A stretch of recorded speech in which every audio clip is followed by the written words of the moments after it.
남편은 제게 20억 원이 넘는 다이아몬드 플래티넘 팔찌를 빼서 신우이의 결혼식 날 바로 그녀에게 주라고 강요했습니다. 그 팔찌는 돌아가신 어머니께서 남기신 유일하고 신성한 유품이었습니다.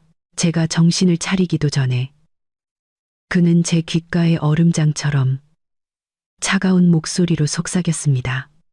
내 체면 깎지 말고 그냥 빼.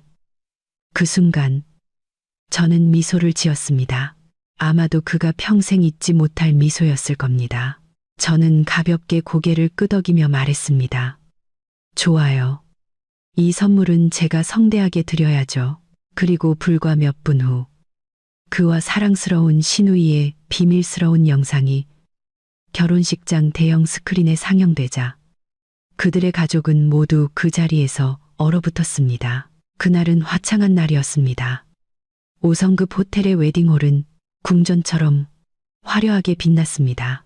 신랑의 형수 자격으로 일찌감치 도착한 저는 비취색 명주 한복을 곱게 차려입고 있었습니다. 제 손목에는 어머니께서 임종 직전에 물려주신 정교한 다이아몬드 플래티넘 팔찌가 채워져 있었습니다. 그것은 단순한 장신구가 아니었습니다. 그것은 어머니의 영혼이자 사랑이며 제 딸이 항상 눈부시게 당당하게 살아야 한다는 당부였습니다. 저는 시동생의 기쁜 날이니만큼 시댁 식구들이 하객들 앞에서 어깨를 펼 수 있도록 예의를 갖춰야 한다고 생각했습니다. 하지만 저는 틀렸습니다. 그날 그들의 눈에 비친 제 모습은 눈의 가시였습니다. 예식이 엄숙한 분위기 속에서 진행되고 신랑 신부가 반지를 교환한 후 시어머니인 최 여사님께서 갑자기 마이크를 잡으셨습니다. 환한 얼굴의 목소리가 온 식장에 울려 퍼졌습니다. 오늘 막내딸 미나의 기쁜 날을 맞아 저희 가족을 대표해서 특히 형님인 지유 씨를 대신해 특별한 선물을 전하고 싶습니다. 모든 시선이 제게 쏠렸고 제 마음은 쿵 내려앉았습니다. 불길한 예감이 들었습니다. 최 여사님은 저를 향해 돌아섰고 그 입가의 미소는 인위적일 정도로 달콤했습니다. 지유야, 네가 맏며느리고 또 성공해서 부유하잖니. 신우이가 시집 가는데 뭐 선물해주고 싶은 거 없니? 내가 보니 내 팔에 있는 그 팔찌가 우리 미나 웨딩드레스랑 아주 잘 어울리는 것 같은데 어떠니? 그녀는 말을 흐렸지만 그 뜻은 너무나도 명확했습니다. 식장 전체가 웅성거리기 시작했습니다. 수백 개의 눈이 저를 꿰뚫는 것이 느껴졌습니다. 호기심, 기대, 그리고 심지어 비난까지. 이 팔찌는 20억 원이 넘는 제 분신과도 같은 물건인데 어떻게 달란다고 줄 수 있겠습니까? 제가 입을 떼기도 전에 바로 옆에 앉아있던 남편 박민준이 제 팔을 슬쩍 쳤습니다. 그는 일어나 어머니에게서 마이크를 건네받고는 부드러운 미소로 저를 향해 돌아섰지만 그 눈빛은 칼날처럼 날카로웠습니다. 우리 아내는 가장 관대한 사람이잖아. 안 그래? 미나는 내 유일한 여동생이야. 동생의 기쁜 날에 기념으로 선물 하나 주는 게 뭐 대수라고. 이거 풀어서 미나한테 선물로 주면 기뻐할 거야. 응. 그의 목소리는 제안이 아니었습니다. 달콤한 설탕으로 포장된 명령이었습니다. 그는 모든 사람 앞에서 저를 압박하며 거절할 수 없는 상황으로 몰아넣고 있었습니다.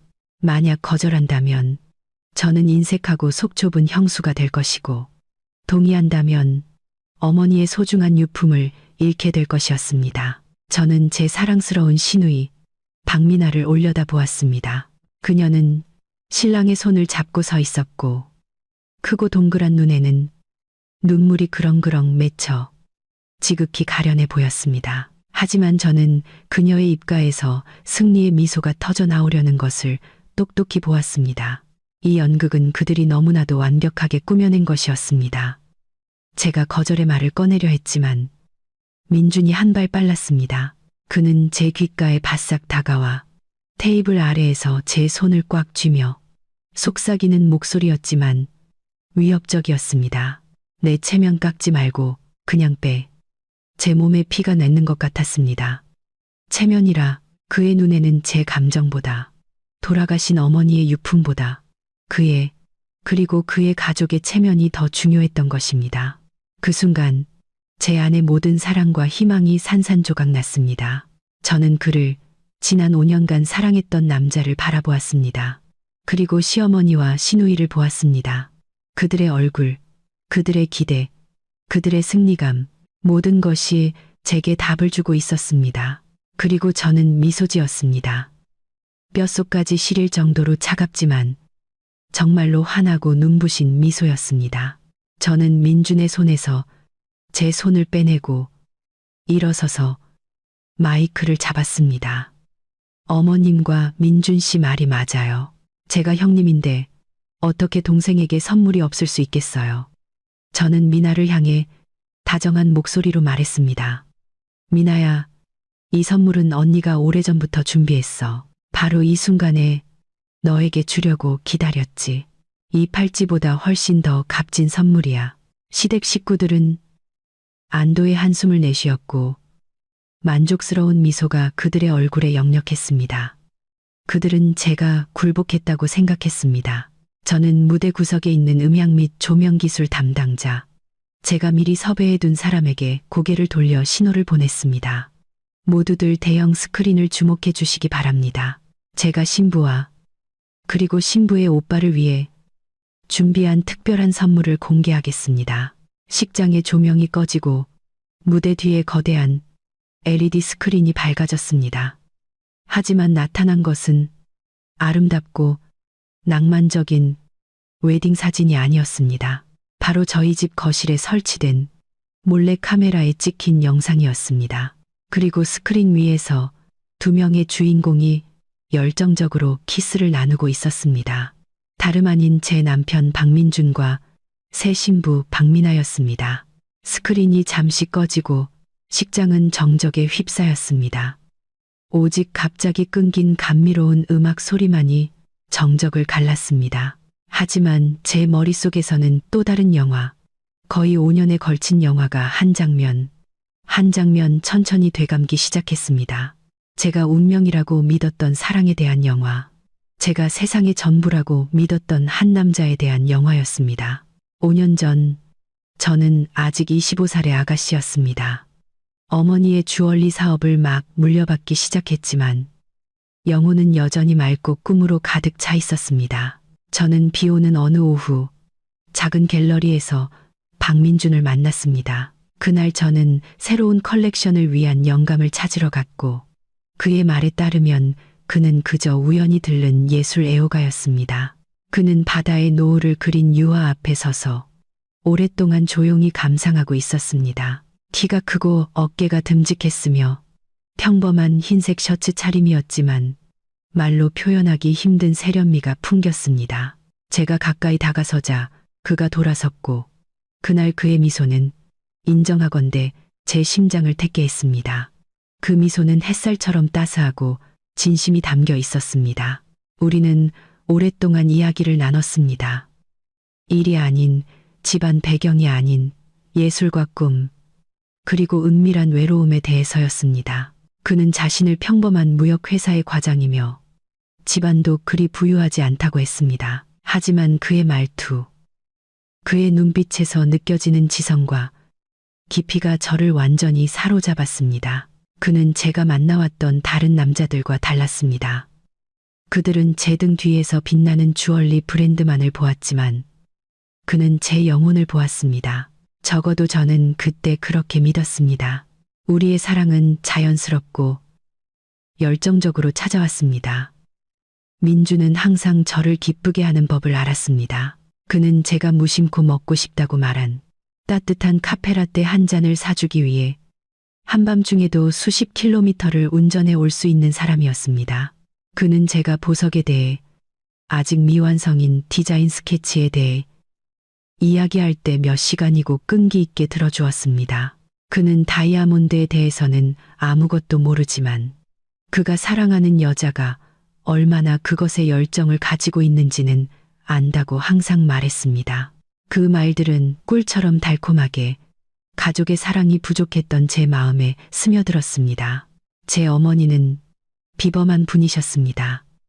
혼자 힘으로 맨손으로 주얼리 브랜드를 일궈내 모두가 우러러보는 제국으로 만드셨습니다. 하지만 바로 그 때문에 저와 함께할 시간이 많지 않으셨습니다. 제 어린 시절은 작업실에서 보낸 긴 날들이었습니다. 원석과 숙련된 보석 세공사들이 제 친구였습니다. 어머니는 저를 사랑하셨습니다. 저도 압니다. 하지만 어머니의 사랑은 너무나 크고 바빴습니다. 그러다 끔찍한 암을 발견하시기 전까지는요. 임종을 앞둔 며칠, 어머니는 병상에 누워 깡마르셨지만 눈빛만은 여전히 밝고 단호하셨습니다. 어느 날 어머니는 저를 부르시더니 떨리는 손으로 붉은 비단 상자를 열어 다이아몬드 팔찌를 꺼내셨습니다. 이 팔찌는 어머니는 가냘픈 목소리로 말씀하셨습니다. 내 첫 작품이자 내가 가진 가장 소중한 것이란다.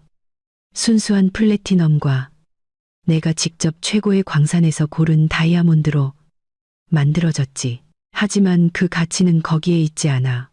보이니 다이아몬드 하나하나가 물방울 모양으로 커팅되어 있단다. 내 땀방울, 내 눈물방울처럼 말이야.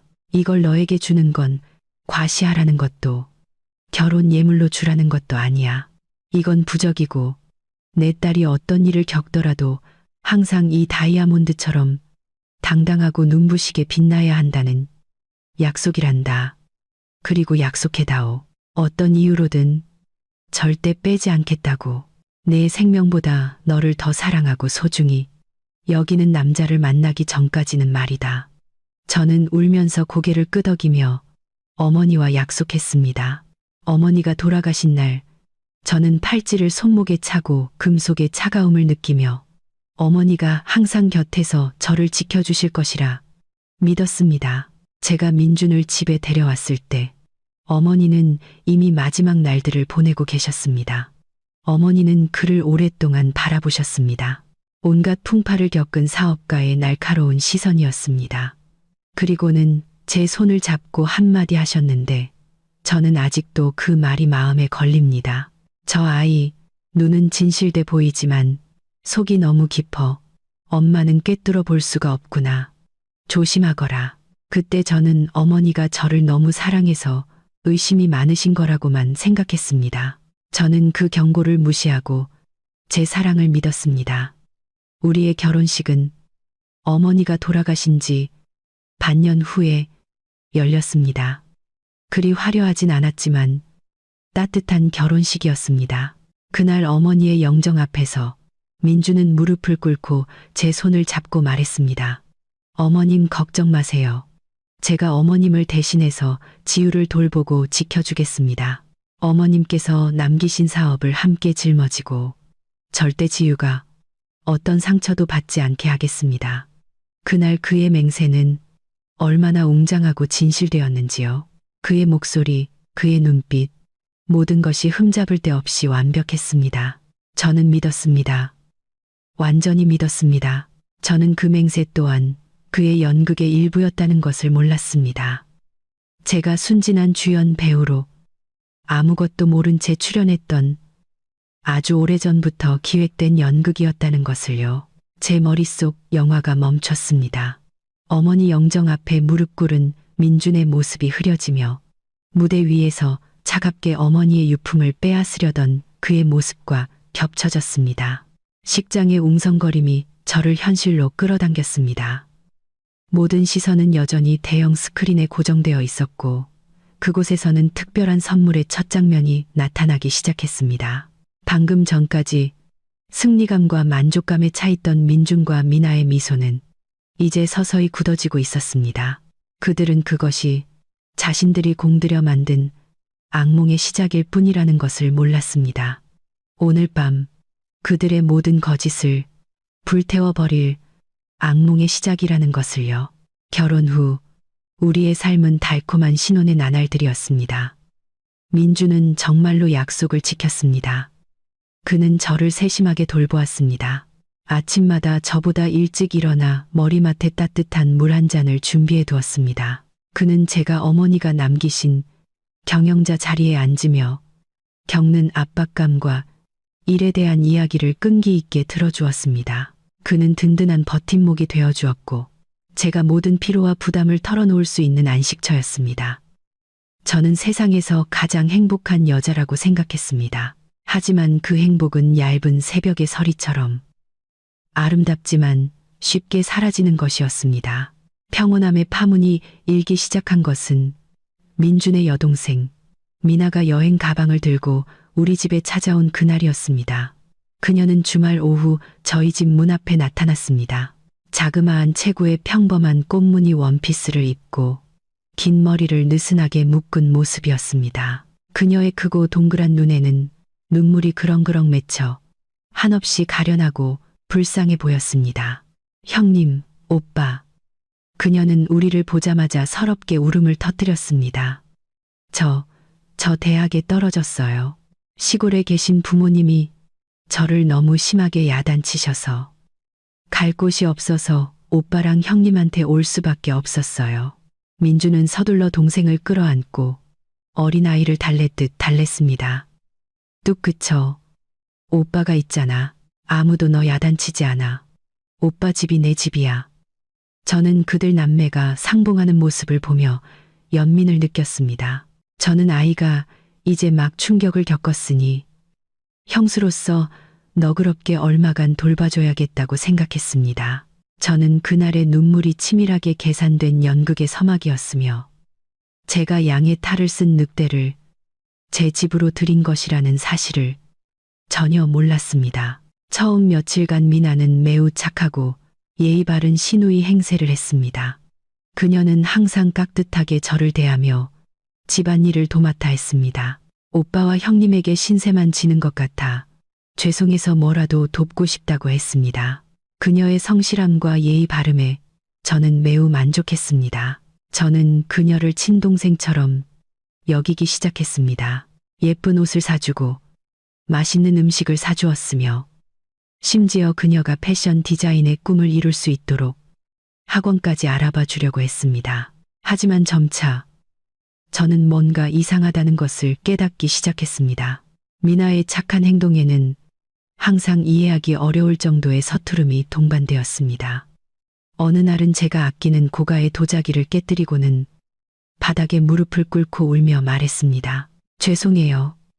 형님, 제가 아르바이트해서 꼭 물어드릴게요. 또 다른 날, 제가 외국 파트너와 중요한 화상회의를 하고 있을 때 그녀는 실수로 제 노트북에 오렌지 주스 한 컵을 쏟아 모든 것을 엉망으로 만들었습니다. 매번 그런 일이 있을 때마다 제가 반응하기도 전에 미나는 자신의 연극을 시작했습니다. 그녀는 울면서 자신이 덜렁대고 쓸모없다고 자책했습니다. 그리고 그럴 때마다 제 남편 민주는 마치 수호신처럼 즉시 나타났습니다. 그는 자초지종을 묻지도 않고 서둘러 동생을 끌어안고는 저를 비난하는 눈초리로 쳐다봤습니다. 당신이 뭘 어쨌길래 애가 저렇게 울어. 실수로 그런 거잖아. 그렇게까지 심각하게 굴 필요 있어. 당신 때문에 애가 놀라서 우는 것 좀 봐. 저는 어이가 없었습니다. 저는 한마디도 하지 않았습니다. 하지만 남편의 눈에 저는 이미 작고 불쌍한 시누이를 괴롭히는 못된 형수가 되어 있었습니다.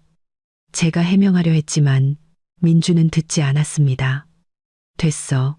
도자기는 깨졌으면 새로 사면 되고 노트북은 고장 났으면 고치면 되지. 그런 물질적인 것 때문에 애한테 상처 주지 마. 쟤는 여기 혼자 올라와서 우리가 유일한 가족이란 말이야.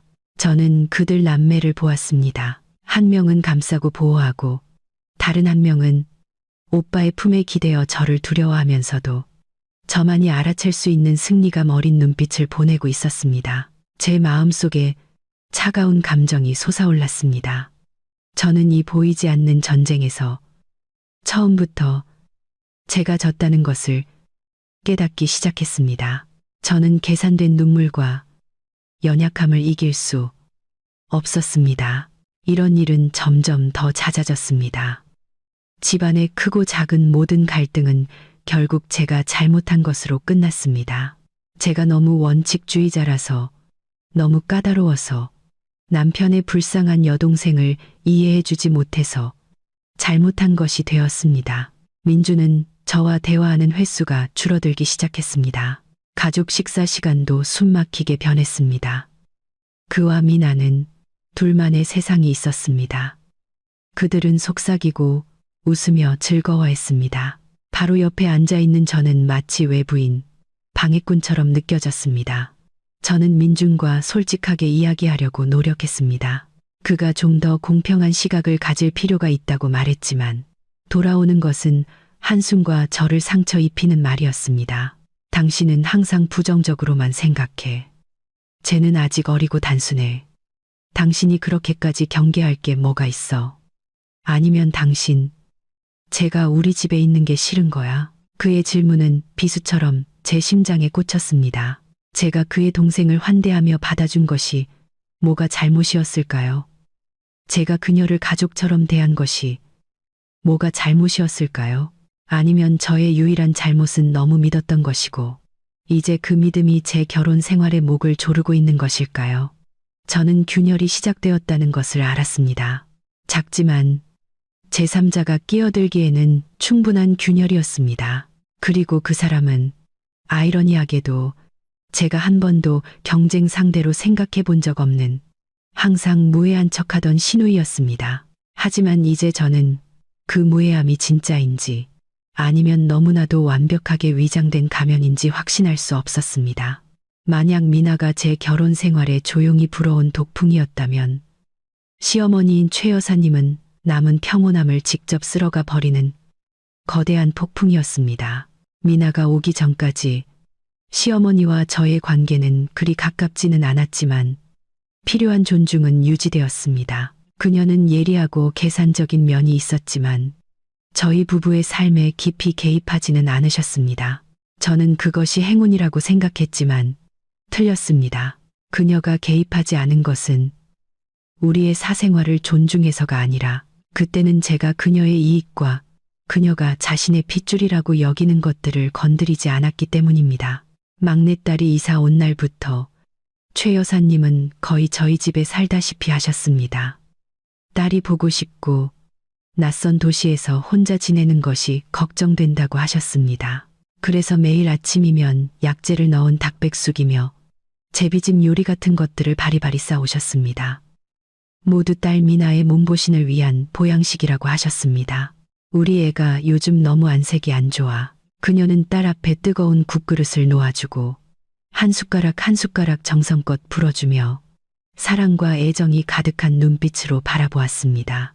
그리고 저, 일하고 막 피곤하게 돌아온 며느리는 그저 무심한 한마디를 들을 뿐이었습니다. 부엌에 찬밥 있으니 알아서 데워 먹어라. 그 대우의 차이는 너무나도 명백해서 둔감한 사람이라도 알아챌 수 있을 정도였습니다. 저는 보양식 한 그릇을 질투할 만큼 속 좁은 사람은 아니지만 제 집에서 투명인간 취급을 받는 기분은 정말 견디기 힘들었습니다. 점차 시어머니는 딸을 돌보는 것뿐만 아니라 저를 가르치기 시작했습니다. 그녀의 가르침은 항상 비교로 시작되었습니다. 그녀는 소파에 다리를 꼬고 앉아 제가 낑낑대며 바닥을 닦는 모습을 보다가 툭 한마디 던졌습니다. 여자는 우리 미나처럼 부드럽고 참을 줄 알아야지. 너처럼 그렇게 강하고 결단력 있으면 남자들이 무서워한단다. 제가 과일을 깎고 있으면 그녀는 지나가다 힐끗 보고 말했습니다. 미나는 사과 껍질을 항상 얇고 동그랗게 깎던데 손재주가 참 좋아. 누구랑은 다르게 말이야. 깎는 게 아니라 장작을 패는 것 같네. 그녀의 말 한마디 한마디는 피는 나지 않지만 심장 깊숙이 파고드는 작은 바늘 같았습니다. 저는 그녀가 딸을 치켜 세우기 위해 의도적으로 저를 깎아내리고 있다는 것을 알았습니다. 그녀는 제 남편에게 그가 사람을 잘못 골랐으며 그녀의 연약하고 가녀린 딸이야말로 이상적인 아내상이라고 은연중에 말하고 있었습니다. 그리고 제 남편 민주는 그 말에 완전히 휘둘렸습니다. 그는 저를 다른 눈으로 보기 시작했습니다. 비교하고 따지는 눈빛이었습니다. 한 번은 어머니가 제가 일할 때 너무 남성적이라는 말을 하신 후 그가 제게 말했습니다. 당신 회사 그만두고 집에서 내조하는 건 어때? 그게 더 좋지 않겠어? 미나 좀 봐. 걔는 돈은 많이 못 벌어도 항상 밝고 부드럽잖아. 저는 얼어붙었습니다. 그가 제게 경력을 포기하고 어머니의 평생의 노력을 포기하고 단지 그의 여동생처럼 부드러운 여자가 되라고 요구하고 있는 것일까요? 저와 그는 크게 다투었지만 결국 화해를 주선한 것은 미나였습니다. 그녀는 눈물을 글썽이며 달려와 저와 민준의 손을 잡았습니다. 오빠, 형님, 저 때문에 싸우지 마세요. 다 제 잘못이에요. 제가 여기서 두 분 행복에 방해가 되면 안 되는데 내일 당장 나갈게요. 물론 그녀는 나가지 않았습니다. 그 연극은 민준의 눈에 비친 그녀의 이미지를 더욱 고상하고 가련하게 만들었을 뿐입니다. 그리고 저는 또다시 이기적인 시누이를 집에서 쫓아내려는 독한 형수가 되었습니다. 시어머니와 미나, 그들은 아주 견고한 동맹을 맺었습니다. 그들은 서로 죽이 척척 맞아 완벽한 연극을 펼쳤고 저는 그 연극의 유일한 악역이었습니다. 그들은 점차 저를 제 집에서 고립시켰습니다. 저녁 식사는 정신적 고문 시간이 되었습니다. 그들은 자신들만 아는 이야기를 하며 즐겁게 웃고 떠들었고 저의 존재는 무시했습니다.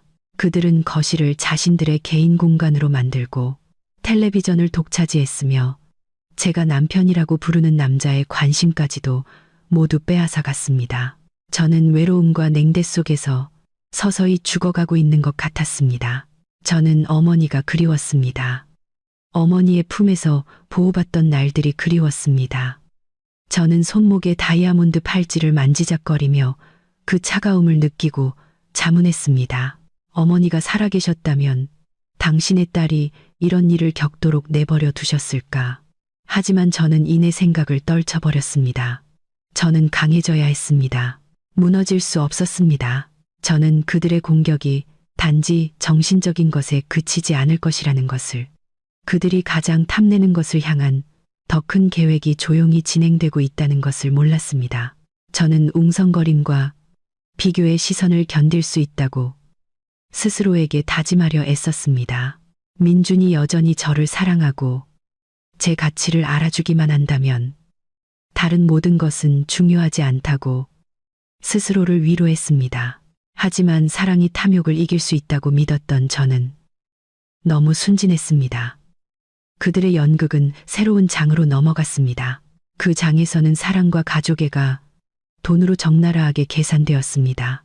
모든 것은 어느 날 저녁, 미나가 매우 전문적으로 보이는 서류 뭉치를 들고 저희 부부 앞에 나타나면서 시작되었습니다.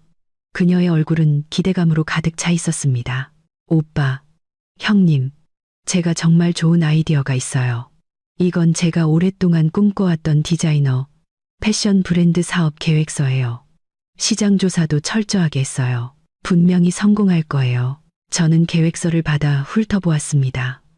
인정하건대 꽤 체계적으로 정리되어 있었고 이미지도 아름다웠으며 예상 수익 수치는 매우 매력적이었습니다. 하지만 사업을 해본 사람의 경험으로 저는 즉시 그 안에 비현실적인 점이 많다는 것을 알아차렸습니다. 수치는 너무 아름답게 그려져 있었고 위험 요소는 거의 무시되었습니다. 그것은 진지한 사업 계획서라기보다는 장밋빛 꿈에 가까웠습니다. 제가 의견을 제시하려 하자 민준이 흥분해서 말을 끊었습니다. 대단하다. 미나야, 오빠가 말했잖아. 내 동생은 재능이 있다고. 과감하게 해봐. 어려운 일 있으면 오빠랑 형님한테 말하고. 미나는 그 말을 듣자 기뻐하던 표정이 갑자기 어두워졌습니다. 그녀는 작은 목소리로 말했습니다. 하지만 제가 자본이 없어요. 계산해 봤는데 매장 임대하고 상품 들여오고 마케팅하는데 초기 비용이 적어도 5천만 원은 필요해요. 여기까지 말하고 그녀는 저를 올려다보았습니다. 크고 동그란 눈이 반짝이며 기대와 희망이 가득한 시선이었습니다. 저는 이 발표의 최종 목적이 재능을 뽐내는 것이 아니라 투자를 유치하는 것이라는 것을 깨달았습니다. 민주는 즉시 저에게 돌아서서 제 손을 잡고 간절한 목소리로 말했습니다. 지우야, 우리가 쟤 좀 도와주자. 동생한테 투자한다고 생각해. 나중에 사업 잘 돼서 돈 벌면 우리 가족한테도 좋은 거 아니겠어. 제가 저렇게 의지가 있는데 우리가 응원 안 해주면 누가 해주겠어. 저는 침묵했습니다. 5천만 원은 적은 돈이 아니었습니다. 그리고 더 중요한 것은 저는 이 프로젝트의 실현 가능성을 믿지 않았습니다. 저는 망설였습니다. 하지만 여보, 사업은 장난이 아니에요. 이 계획서는 제가 보기엔 제가 동의하지 않는 기색을 보이자 미나는 즉시 비련의 여주인공 역할을 시작했습니다. 그녀는 고개를 숙이고 어깨를 떨었습니다. 괜찮아요. 전 알아요. 전 그냥 오빠랑 형님한테 짐만 될 뿐이죠. 전 형님처럼 재능도 없고 돈도 없으니까요. 귀찮게 해드려서 죄송해요. 말을 마치고 그녀는 얼굴을 가리고 방으로 달려가 문을 쾅 닫아버렸습니다. 방 안에서 들려오는 그녀의 서러운 울음소리는 너무나 애처롭게 들렸습니다. 민주는 즉시 제 손을 놓고 얼굴이 굳어졌습니다. 지우야, 이제 만족해. 당신이 무슨 짓을 했는지 봐. 당신이 이렇게 속 좁고 계산적인 사람일 줄은 몰랐어. 쟤는 내 동생이라고. 꿈을 이루기 위해 조금만 도와달라고 한 건데. 당신은 기회조차 주지 않는 거야. 주지 않는 게 아니에요. 저는 해명하려고 애썼습니다. 그럼 뭔데? 제가 당신보다 성공하고 당신보다 잘 나갈까봐 두려운 거야. 민주는 목소리를 높였습니다. 그의 눈은 실망감으로 가득 차 저를 바라보았습니다. 정말 당신을 못 알아보겠어, 지유야. 당신 너무 많이 변했어. 그는 저를 거실에 홀로 남겨두고 미나의 방으로 가 문을 두드리며 가장 부드러운 말로 그녀를 달랬습니다. 저는 차갑고 화려한 거실에 앉아 있었습니다. 그의 말, 당신을 못 알아보겠어. 그 말은 비수보다 더 아프게 제 심장을 찔렀습니다. 제가 변한 걸까요? 아니면 그가 변한 걸까요? 저에 대한 그의 사랑이 서투른 연극과 몇 방울의 가짜 눈물 때문에 흔들릴 만큼 그렇게 연약했던 걸까요? 그날 밤 민주는 침실로 돌아오지 않았습니다. 그는 동생을 돌봐야 한다며 소파에서 자겠다고 했습니다. 냉전이 시작되었습니다. 다음 며칠 동안 집안의 누구도 저와 말을 섞지 않았습니다. 시어머니는 계속 한숨을 쉬며 복을 걷어차는 며느리, 분수를 모르는 며느리에 대해 은근히 비꼬았습니다. 민주는 저를 냉담하게 피했습니다.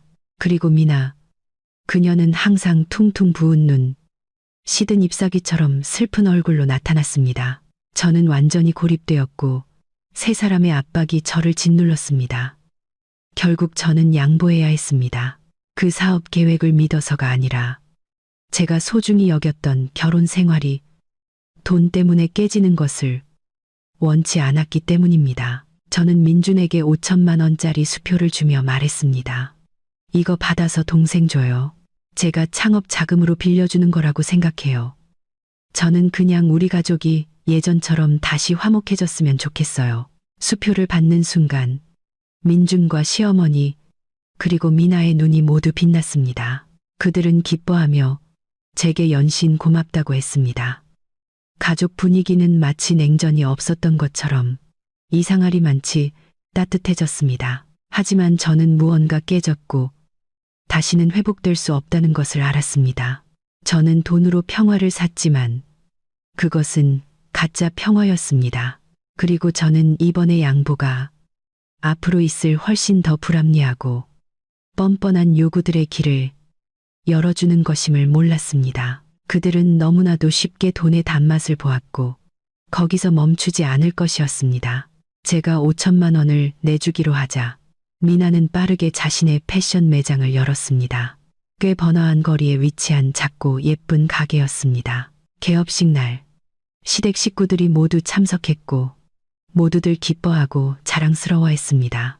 시어머니는 여기저기 다니며 재능 있는 딸 자랑을 하셨고 민주는 제게 관대함과 이해심에 대해 계속해서 고맙다고 말했습니다. 저는 그 들뜬 분위기 속에서 억지 미소를 지으려 애썼지만 마음은 텅 비어 있었습니다.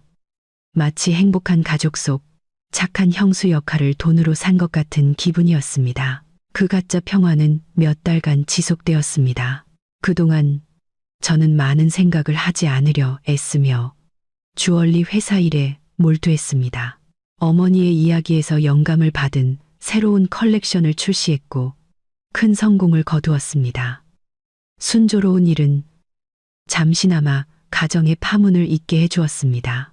하지만 나무는 고요하고 싶어도 바람이 그치지 않았습니다. 제 아내 의심은 아주 우연한 계기로 다시 싹트기 시작했습니다. 그날 저는 대형 쇼핑몰에서 파트너와 약속이 있었습니다. 약속 장소로 가던 중 저는 푸드코트에서 매우 익숙한 모습을 우연히 보게 되었습니다. 민준과 미나였습니다. 두 사람은 카페 구석진 자리에 앉아 머리를 맞대고 무언가 속삭이고 있었는데 매우 다정해 보였습니다. 이상한 점은 그날 아침 민준은 회사에서 중요한 회의가 있다고 했고 미나는 의류 공장에 물건을 떼러 가야 한다고 했다는 것입니다. 그런데 지금 두 사람이 여기에 있었습니다. 직감적으로 뭔가 잘못되었다는 느낌이 들었습니다. 저는 서둘러 큰 기둥 뒤에 숨어 거리를 두고 지켜보았습니다. 저는 민준이 지갑에서 카드를 꺼내 미나에게 주는 것을 보았습니다. 그녀는 그것을 받고 환하게 웃으며 오빠의 팔짱을 애교스럽게 꼈습니다. 그들은 업무 이야기를 나누는 오빠와 동생 같지 않았습니다. 오히려 연인 같았습니다. 바로 그때 제 전화가 울렸습니다. 민준이었습니다.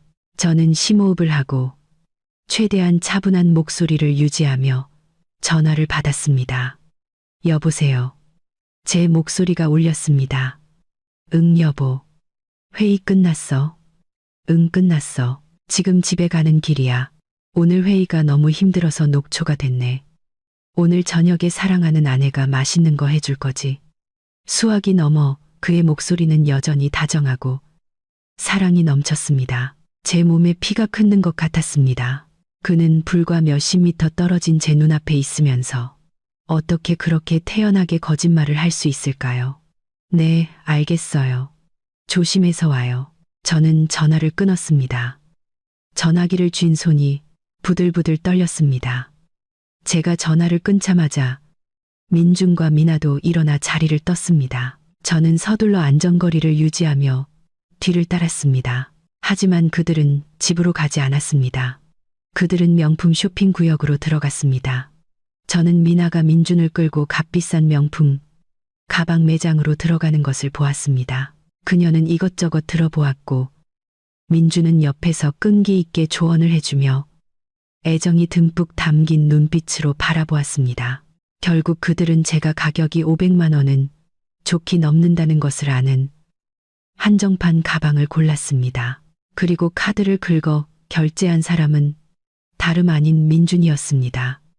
저는 멀리서 그 광경을 바라보며 속에서 격렬한 파도가 치는 것을 느꼈습니다. 제가 미나에게 준 5천만 원은 사업자금, 창업자금이었습니다. 그런데 이제 그녀는 그 돈으로 명품 쇼핑을 하고 제 남편은 즐겁게 동행하며 제게 거짓말을 하고 있었습니다. 미나의 패션 매장은 어떻게 된 걸까요?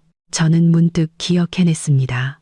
마지막으로 그곳에 들렀던 것은 거의 한 달 전이었고 그때 가게는 꽤 한산해 보였습니다.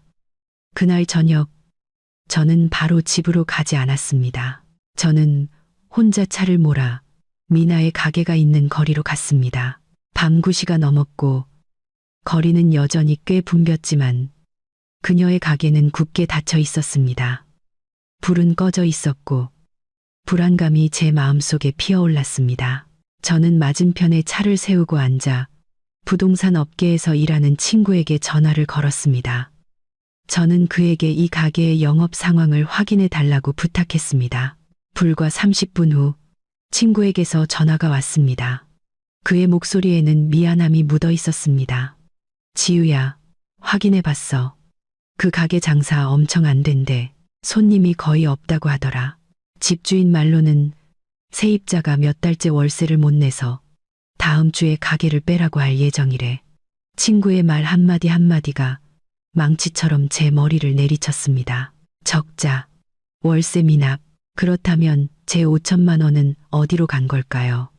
오늘 오후의 명품 가방, 최근 미나가 자주 사용하는 사치품들, 그 돈은 어디서 났을까요? 그리고 왜 민주는 제게 거짓말을 하면서까지 그녀와 함께 가야 했을까요? 수많은 질문과 의심이 제 머릿속을 가득 메웠습니다. 저는 더 이상 미나의 순진함을 믿지 않았고 남편의 무심함도 믿지 않았습니다. 분명히 어떤 비밀이, 두 사람이 함께 저를 속이고 있는 진실이 있었습니다. 그리고 여자의 직감은 그 진실이 매우 잔인할 수 있으며 제가 가진 모든 것을 파괴할 만큼 잔인할 수 있다고 말해주고 있었습니다. 저는 텅 빈 머리로 집으로 차를 몰았습니다. 집은 여전히 불이 켜져 있고 따뜻했지만 제 눈에는 낯설고 차갑게 보였습니다. 민준과 미나는 먼저 와서 거실에서 텔레비전을 보며 즐겁게 웃고 떠들고 있었습니다. 저를 보자 민준은 서둘러 일어나 제 가방을 받아주며 여전히 다정한 목소리로 말했습니다. 왔어. 파트너 만나는 건 순조로웠어. 뭐 좀 먹었어. 내가 음식 데워줄게. 저는 그를, 그 잘생긴 얼굴, 그 다정한 눈빛을 바라보았습니다. 그리고 처음으로 목구멍에서 역겨움이 치밀어 오르는 것을 느꼈습니다. 그는 얼마나 연기를 잘하는 걸까요? 그는 하루에 얼마나 많은 다른 얼굴을 가질 수 있을까요? 저는 고개를 저으며 좀 피곤해서 먼저 방에 가서 쉬고 싶다고 말했습니다. 저는 그들을 보고 싶지 않았고 그들의 목소리를 단 1초도 더 듣고 싶지 않았습니다. 그날 밤 저는 침대에 누웠습니다. 옆에는 여전히 제가 남편이라고 부르는 남자가 있었지만 제 마음속은 폭풍이 몰아치고 있었습니다. 쇼핑몰에서의 장면, 전화 통화에서의 민준의 거짓말, 미나의 가게가 적자라는 정보, 모든 것이 머릿속에서 맴돌았습니다. 잠을 이룰 수 없었습니다. 저는 더 이상 이 모호함과 의심 속에서 살 수 없다는 것을 알았습니다. 미나의 눈물과 민준의 달콤한 말에 휘둘릴 수 없었습니다. 저는 무슨 수를 써서라도 진실을 밝혀내야 했습니다. 저는 더 이상 사랑에 눈이 멀어 순진하고 약한 여자가 아니었습니다. 어머니의 사업가적 기질, 경영자의 결단력과 이성이 제 안에서 강하게 되살아나고 있었습니다. 고통과 실망이 극에 달했을 때 그것은 저를 무너뜨리는 대신 차가운 용기로 변했습니다. 다음 날 아침, 저는 온 가족에게 중요한 계약을 처리하기 위해 이틀간 부산으로 급히 출장을 가야 한다고 말했습니다. 이것은 거짓말이었습니다. 저는 아무데도 가지 않았습니다. 저는 제 집의 배우들이 자신들의 본성을 마음껏 드러낼 수 있도록 빈 공간, 빈 무대를 만들어줄 필요가 있었습니다. 제가 멀리 떠나야 한다는 소식에 시어머니와 미나는 기쁨을 감추지 못했습니다. 민주는 아쉬워하는 척했습니다. 그는 공항에서 저를 껴안고 온갖 당부를 하며 애틋한 이별 장면을 연출했습니다. 하지만 저는 그의 눈에서 안도감을 똑똑히 보았습니다. 그들은 고양이가 없으면 쥐들이 자유롭게 춤출 것이라고 생각했습니다. 하지만 그들은 이 고양이가 아무데도 가지 않았다는 것을 몰랐습니다. 그저 구석에 숨어 조용히 지켜보고 있을 뿐이었습니다. 저를 배웅한 후 저는 공항으로 가지 않고 기술 장비 매장으로 차를 몰았습니다. 저는 현대적인 디자인의 디지털 알람 시계를 하나 샀습니다. 특별할 것 없어 보였지만 그 안에는 고화질 영상 및 음성 녹음이 가능한 초소형 카메라가 내장되어 있었고 휴대폰으로 실시간 연결 및 시청이 가능했습니다. 이것이 제 집 안에서의 제 눈과 귀가 될 것이었습니다. 저는 해질녘에 집으로 돌아왔습니다. 온 가족이 저녁 식사를 하러 나갔을 때 저는 거실 텔레비전 선반 위에 시계를 놓았습니다. 전체 공간을 조망할 수 있는 완벽한 위치였습니다. 그리고 나서 저는 근처의 고급 호텔로 가서 저희 집 쪽이 보이는 방을 빌렸습니다. 감시가 시작되었습니다. 그날 밤 휴대폰 화면을 통해 저는 그들이 돌아오는 것을 보았습니다. 그들은 맛있는 음식과 와인 한 병을 사왔습니다. 그들은 음악을 틀고 즐겁게 웃고 떠들었는데 분위기는 마치 저의 부재를 축하하는 파티 같았습니다. 식사 후 시어머니는 방으로 들어가셨고 거실에는 민준과 미나만 남았습니다. 그리고 제가 가장 두려워했던 가장 끔찍한 장면이 제 눈앞에서 펼쳐졌습니다. 민준이 미나를 품에 끌어안았고 그들은 열정적이고 격렬하게 키스를 나누기 시작했습니다. 그의 손은 그녀의 몸을 끊임없이 어루만졌고 그녀는 그의 목에 팔을 감고 유혹적으로 화답했습니다. 그들은 형부와 처제가 아니었습니다. 욕망에 빠진 연인이었습니다. 저는 호텔 방에서 꼼짝 않고 앉아 있었습니다. 손에 든 휴대폰이 거의 떨어질 뻔했습니다. 눈물이 흘렀지만 어떤 흐느낌도 터져 나오지 않았습니다. 이 고통은 너무나 커서 인내의 한계를 넘어섰고 극심한 마비 상태로 변했습니다. 제 직감이 맞았습니다. 그들의 친밀함은 남매 간의 정이 아니었습니다. 그것은 부도덕하고 죄악에 가득 찬 관계, 상상할 수 없을 정도로 잔인한 이중의 배신이었습니다. 저는 독사를 키웠고 제 품 안에서 적을 길렀습니다. 그리고 이제 바로 그 독사가 제 남편과 함께 제 심장에 가장 독한 이빨을 받고 있었습니다. 하지만 끔찍한 일은 거기서 끝나지 않았습니다. 정사 후 그들은 소파에 기대 앉았고 그들의 대화, 카메라의 마이크를 통해 제 귀에 들려온 한마디가 제 영혼을 완전히 죽이는 마지막 비수였습니다. 그들은 제 등 뒤에서 미래를 즐기는 것뿐만 아니라 훨씬 더 무서운 계획을 꾸미고 있었습니다. 어머니께서 제게 남기신 가장 소중한 것을 노리는 계획이었습니다. 저는 호텔방 안락의자에 꼼짝 않고 앉아 있었습니다. 온몸이 얼음처럼 차가웠습니다. 휴대폰 화면은 여전히 저희 집 거실의 영상을 실시간으로 보여주고 있었지만 제 정신은 더 이상 아무것도 받아들일 수 없었습니다.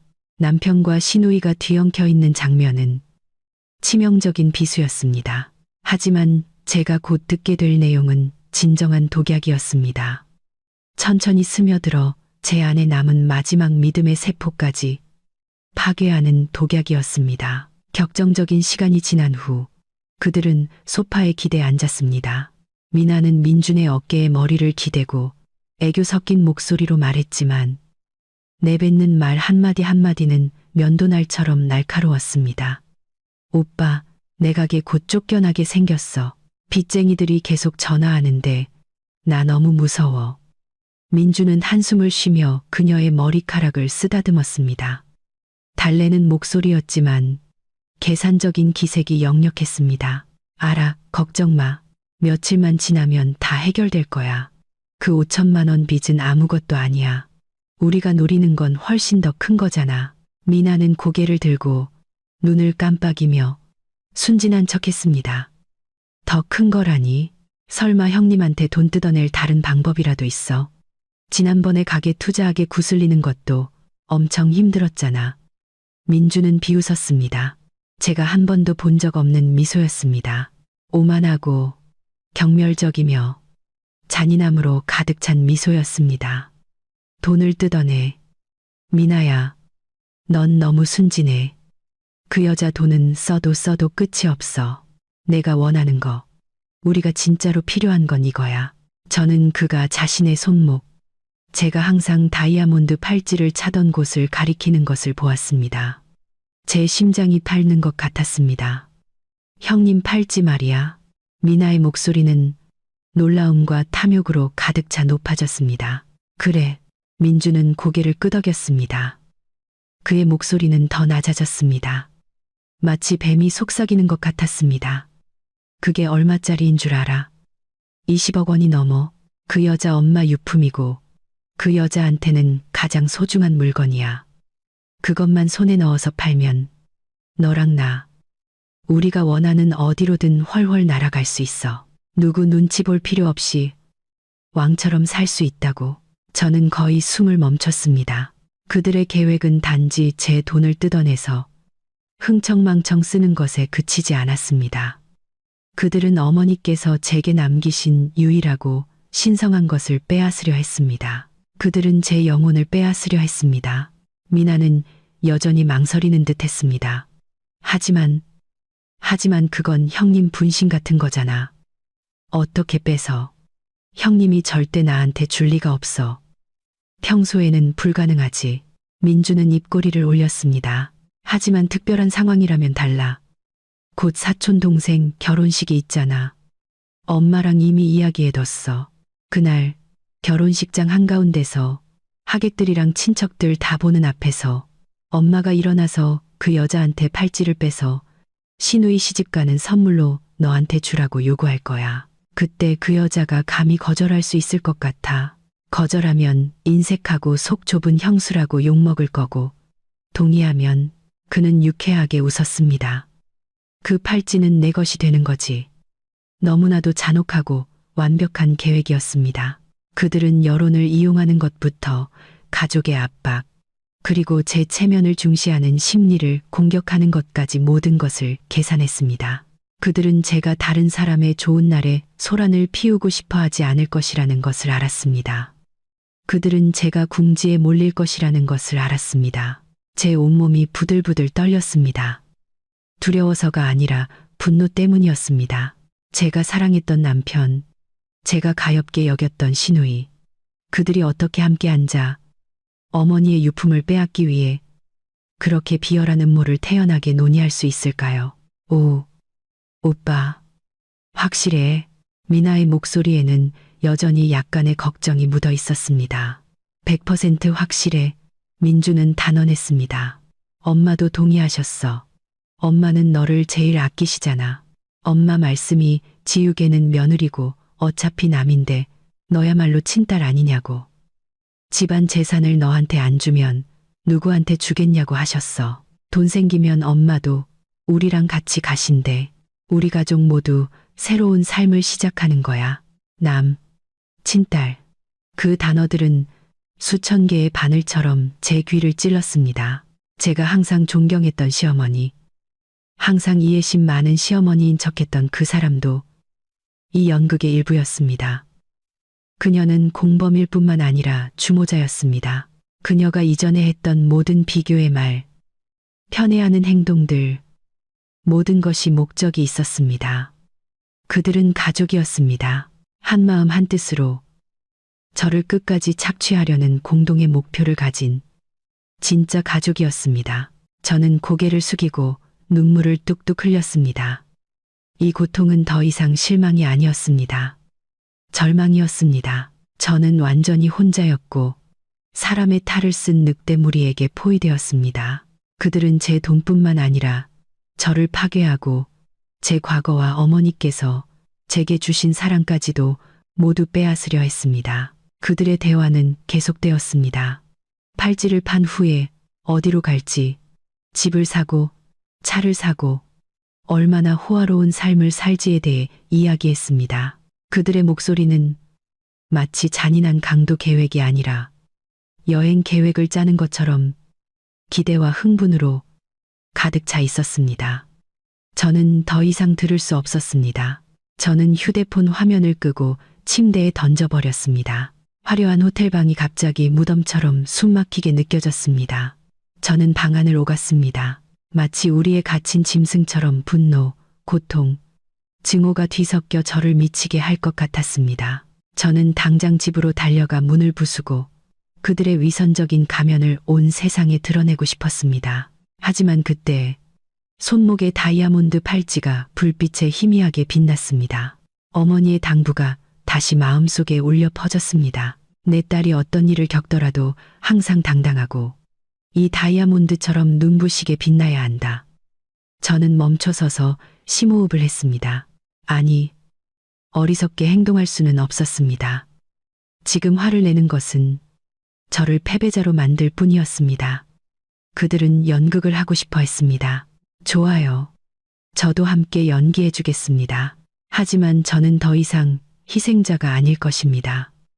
제가 직접 각본을 다시 쓰고 이 연극의 결말을 직접 연출할 것입니다. 제 안의 고통은 점차 식어 차가운 얼음덩어리처럼 굳어졌습니다.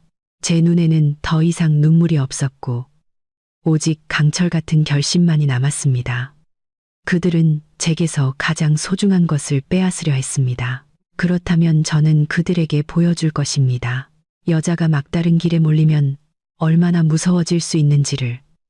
그리고 저의 복수는 단지 팔찌를 지키는 것에서 끝나지 않을 것입니다. 그것은 폭풍이 될 것입니다.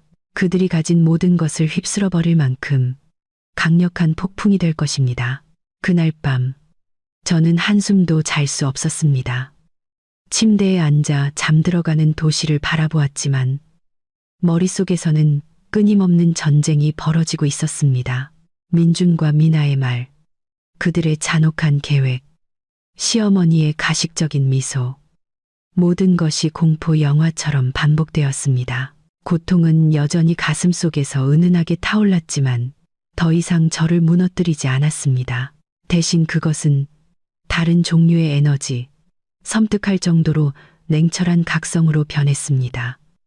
저는 이 모든 교활한 가족을 혼자서는 상대할 수 없다는 것을 알았습니다. 제게는 동맹이 필요했습니다.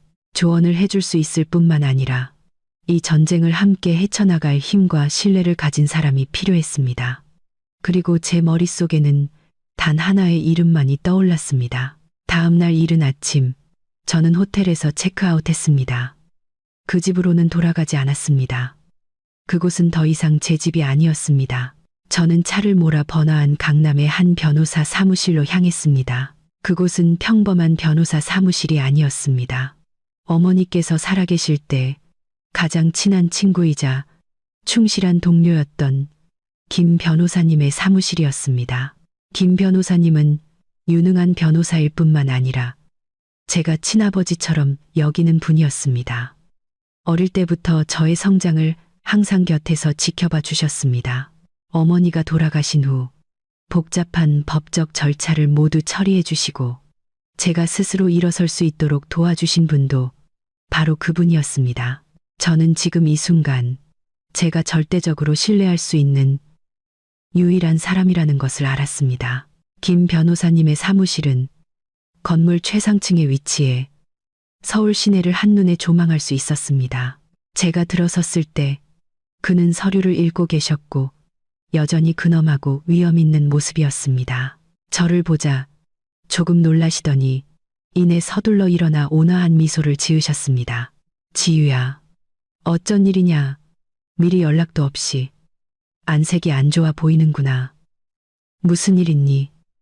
그는 항상 이렇게 예리하셨습니다. 저는 빙빙 돌리지 않았습니다. 저는 그의 맞은편 의자에 앉아 책상 위에 휴대폰을 올려놓고 갈라진 목소리로 말했습니다. 변호사님, 먼저 이것부터 좀 봐주세요. 저는 어젯밤에 저장해둔 영상을 틀었습니다. 민준과 미나의 정사장면과 끔찍한 대화가 모두 담긴 영상이었습니다.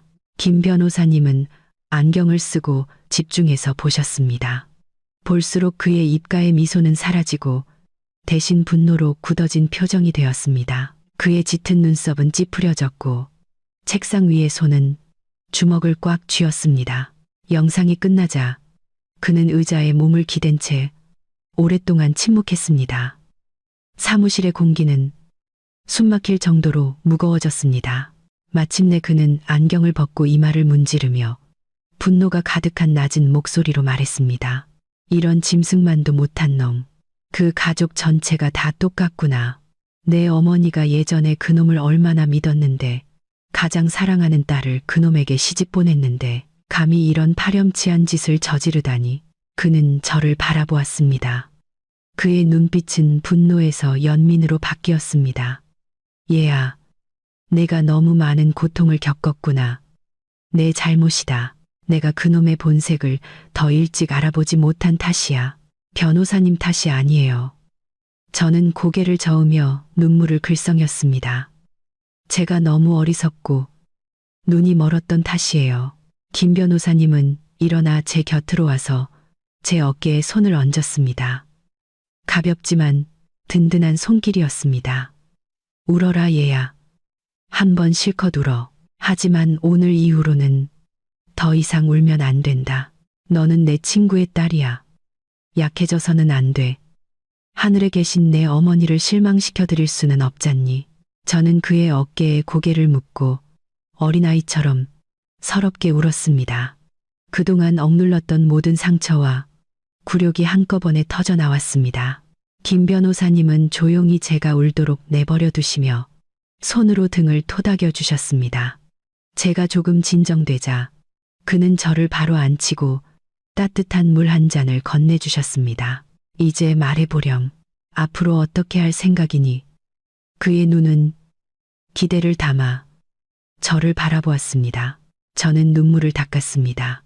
목소리는 더 이상 떨리지 않았고 대신 차가운 결의가 서려 있었습니다. 그들이 대가를 치르게 하고 싶어요, 변호사님. 이혼하고 싶어요. 그리고 그들이 제게서 빼앗아간 모든 것, 물질적인 것과 정신적인 것 모두 돌려받고 싶어요. 그들의 위선적인 가면을 온 세상에 드러내고 싶어요. 김 변호사님은 고개를 끄덕였습니다. 만족스러운 미소가 그의 입가에 스쳤습니다. 그래, 그래야 내 친구 딸답지. 걱정 마라. 이 일은 나한테 맡겨. 그놈들이 법으로 장난치고 싶어 했으니 내가 상대해주지. 법적으로는 우리가 완전히 우위에 있어. 그는 명쾌하게 분석하기 시작했습니다. 이 영상은 외도와 혼인 파탄의 명백한 증거야. 심지어 형부와 처제 간의 관계는 더 심각하게 다뤄질 수 있어. 그들의 팔찌강탈 계획은 조직적인 사기 미수죄에 해당해. 우리는 이혼하고 재산을 모두 되찾을 수 있을 뿐만 아니라 그들을 감옥에 보낼 수도 있어. 김 변호사님의 분석을 들으니 명확한 길이 눈앞에 보이기 시작했습니다. 저는 더 이상 혼란스럽거나 외롭지 않았습니다. 제가 무엇을 해야 하는지 알았습니다. 하지만 변호사님, 제가 말했습니다. 저는 일이 그렇게 간단하게 끝나길 원하지 않아요. 그냥 법정에 세우는 걸로 끝내고 싶지 않아요. 그들이 저에게 하려 했던 것처럼 모든 사람 앞에서 모욕당하고 망신당하는 기분을 똑같이 느끼게 해주고 싶어요. 김 변호사님은 저를 바라보았습니다. 그의 눈빛에는 이해심이 어렸습니다. 알겠다. 아주 멋진 피날레를 원하는 거구나. 좋아. 그럼 우리가 함께 이 연극의 각본을 다시 써보자. 그렇게 그날 아침 김 변호사님의 사무실에서 치밀하고 잔인한 복수 계획이 세워졌습니다. 우리는 단지 그들의 가면을 벗기는 것뿐만 아니라 그들이 가진 모든 것, 명예, 인간관계, 그리고 미래까지도 파괴하는 것을 목표로 삼았습니다. 김 변호사님은 저를 돕기 위해 최고의 변호사팀과 유능한 조사 전문가들을 동원했습니다. 이 전쟁에서 저는 더 이상 혼자가 아니었습니다. 변호사 사무실을 나서며 저는 다시 태어난 기분이었습니다. 고통은 여전히 남아 있었지만 차가운 철갑옷을 입은 듯했습니다. 앞으로의 길이 쉽지 않을 것을 알았지만 저는 준비가 되어 있었습니다. 그리고 제 계획의 첫걸음은 아이러니하게도 바로 그 집으로 돌아가 제 역할을 계속 연기하는 것이었습니다. 도살장에 끌려갈 날을 기다리는 순환, 어린 양의 역할, 마지막 연기였습니다. 그날 오후 저는 불과 이틀 전 절망 속에서 떠났던 그 집으로 차를 몰고 돌아갔습니다. 하지만 이번 귀환은 저의 마음가짐이 완전히 달랐습니다. 저는 더 이상 도망치는 희생자가 아니라 치밀하게 계산된 덫을 가지고 호랑이 굴로 돌아가는 사냥꾼이었습니다. 저는 열쇠를 문에 꽂기 전에 심호흡을 했습니다. 문이 열리고 제가 처음 본 광경은 소파에 앉아있는 민준과 미나였습니다. 두 사람 모두 약간 불안하고 초조한 표정이었습니다. 저를 보자 그들은 깜짝 놀라 벌떡 일어났습니다. 민준은 서둘러 달려와 제 손을 잡고 죄책감과 기쁨이 뒤섞인 목소리로 말했습니다. 지유야, 돌아왔구나. 이틀 동안 어디 갔었어? 내가 얼마나 걱정했는지 알아? 전화도 안 받고 경찰에 신고할 뻔했잖아. 그는 정말 연기를 잘했습니다. 걱정하는 표정은 진심이었고 목소리는 감동으로 떨렸습니다. 만약 제가 직접 듣고 직접 보지 않았다면 아마 다시 한번 마음이 흔들렸을지도 모릅니다. 하지만 지금 저는 그저 우스울 뿐이었습니다. 저는 조용히 손을 빼고 피곤하고 초췌한 표정을 지으려 애썼습니다. 그냥 며칠 친정에 있었어요. 생각할 시간이 좀 필요해서요. 미나도 달려와 눈물이 그렁그렁한 큰 눈으로 제 팔을 붙잡았습니다. 형님, 오빠한테 더 이상 화내지 마세요. 제 잘못이에요. 전부 다 제 탓이에요. 저 때문에 이렇게 집 나가시면 안 돼요. 저 너무 무서웠어요. 또다시 눈물, 또다시 가련한 표정이었습니다. 그녀가 오빠를 조종하고 저를 공경에 빠뜨리기 위해 수없이 사용했던 익숙한 수법이었습니다. 하지만 이번에는 그녀가 뜻대로 하도록 내버려 두지 않을 것입니다. 저는 그녀를 보고 힘없는 미소를 지었습니다. 내 탓 아니야. 미나야, 내 탓이야. 요즘 일 때문에 스트레스 받아서 내가 쓸데없는 생각을 많이 했어. 온 가족 걱정시켜서 미안해. 저의 반응은 그들의 예상을 완전히 벗어났습니다. 그들은 싸움과 비난, 저의 책망을 준비하고 있었습니다. 하지만 저는 모든 잘못을 제 탓으로 돌리고 약하고 보호가 필요한 척했습니다. 놀라움이 그들의 얼굴에 역력했습니다. 민주는 서둘러 저를 껴안고 달랬습니다. 아니야, 그런 말 마. 내 잘못이야. 내가 내 감정을 신경 쓰지 못했어. 돌아와서 정말 다행이야. 앞으로 무슨 일 있으면 바로 나한테 말해줘. 이렇게 떠나지 마. 난 정말 견딜 수 없어. 그는 저를 안았지만 저는 섬뜩한 냉기만을 느꼈습니다. 저는 그의 어깨에 고개를 묻었지만 마음속은 무한한 경멸로 가득 차 있었습니다. 저의 연극은 시작되었습니다. 그날부터 저는 다른 사람으로 변했습니다. 어깨를 묻어낼 강렬하게 저는 다른 사람으로 변했습니다. 저는 더 과묵해지고 더 연약해졌으며 민준에게 더 의존적이 되었습니다. 저는 더 이상 그와 어떤 일로도 다투지 않았습니다. 집안의 크고 작은 모든 결정은 그의 의견을 물었습니다. 저는 회사 일에 몰두하는 것을 그만두고 집에서 더 많은 시간을 보내며 그가 좋아하는 음식을 만들고 그를 세심하게 돌보았습니다. 저는 시어머니가 항상 바라던 전통적인 아내의 모습으로 제 자신을 바꾸었습니다. 저의 180도 바뀐 모습에 시댁 식구들은 매우 만족했습니다. 그들은 경계를 풀기 시작했습니다. 그들은 제가 정신적 충격 이후에 가족의 가치를 깨닫고 분수를 알게 되었으며 더 이상 통제하기 힘든 강한 여자가 아니라고 믿었습니다. 그들은 순진하고 순종적인 아내 역할 뒤에서 제가 조용히 제 계획을 실행하고 있다는 것을 몰랐습니다. 매일 저는 집안의 모든 활동에 대한 상세한 일지를 기록하는데 시간을 할애했습니다. 민준이 어디에 갔는지, 무엇을 했는지, 누구와 이야기했는지, 미나가 무엇을 샀는지, 그 돈은 어디서 났는지, 시어머니가 무슨 말을 했는지 모든 것을 꼼꼼하게 기록했습니다. 법정에서 증거가 될 날을 기다리며 저도 은근슬쩍 이야기를 꺼내기 시작했습니다. 저는 미나의 결혼 준비에 열정적인 척하며 웨딩드레스 선택, 사진 촬영, 피로연 예약에 대해 적극적으로 물었습니다. 미나야, 결혼은 일생일대의 낫이잖아. 아주 성대하게 해야지. 저는 식사 중에 진심 어린 목소리로 그녀에게 말했습니다. 언니가 도와줄 거 있으면 말해. 재정적인 거라든지 맏형님이 동생한테 꿀리게 할 수는 없지. 미나는 그 말을 듣자 눈이 반짝 빛났습니다. 그녀와 시어머니는 의미심장한 눈빛을 교환했습니다. 그들은 이 어리석은 물고기가 완전히 그물에 걸렸다고 생각했습니다. 그들은 어려움에 대해 신랑 측 집안이 조건은 좋지만 결혼식에 너무 많은 돈을 쓰고 싶어 하지 않는다는 것에 대해 불평하기 시작했습니다. 그들은 미나가 시댁의 체면을 세우기 위해 큰 돈이 필요하다고 넌지시 비쳤습니다. 저는 그저 미소를 지으며 듣고 동정하는 척하며 고려해 보겠다고 약속했습니다.